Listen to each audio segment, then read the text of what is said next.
Image à présent de ces manifestants rassemblés en ce moment même devant la gare d'Austerlitz à Paris. Ils sont arrivés ce matin dans les trains dits de la colère. Ils dénoncent les retards, annulations et pannes à répétition sur ces lignes, les deux pires de France selon eux. Paris-Clermont-Ferrand et Paris-Orléans-Limoges-Toulouse.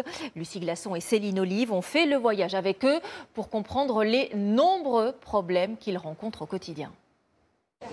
Ils se sont donné rendez-vous devant la gare ce matin car ils ont tous un point commun. Ils ont l'habitude de prendre un train, pas souvent à l'heure. Disons que c'est toujours une certaine appréhension parce qu'on n'a jamais la certitude d'arriver à l'heure et déjà d'arriver tout court. Bien qu'étant au centre de la France, on fait un peu partie des oubliés. J'ai un peu tendance à privilégier l'avion par rapport au train, ce qui est dommage.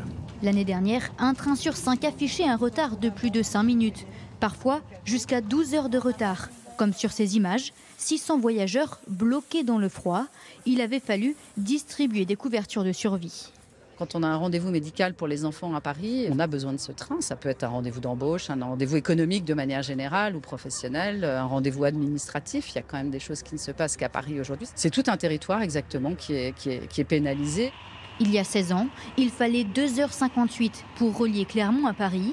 Aujourd'hui, il faut minimum 3h12. En cause, un manque d'investissement. Les voies sont vétustes et à cela s'ajoutent des locomotives qui ont elles-mêmes plus de 45 ans.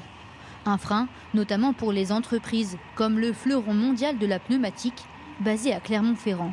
Quand on a des centres de recherche ou quand on développe des centres dédiés à l'innovation, on a besoin de talents et Clermont-Ferrand, concrètement, a un déficit de crédibilité compte tenu de cette difficulté à se mouvoir. La SNCF avait annoncé la livraison de nouvelles rames plus modernes cette année.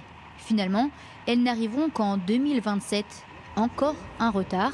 Sentiment pour les habitants du Massif central d'être laissés pour compte.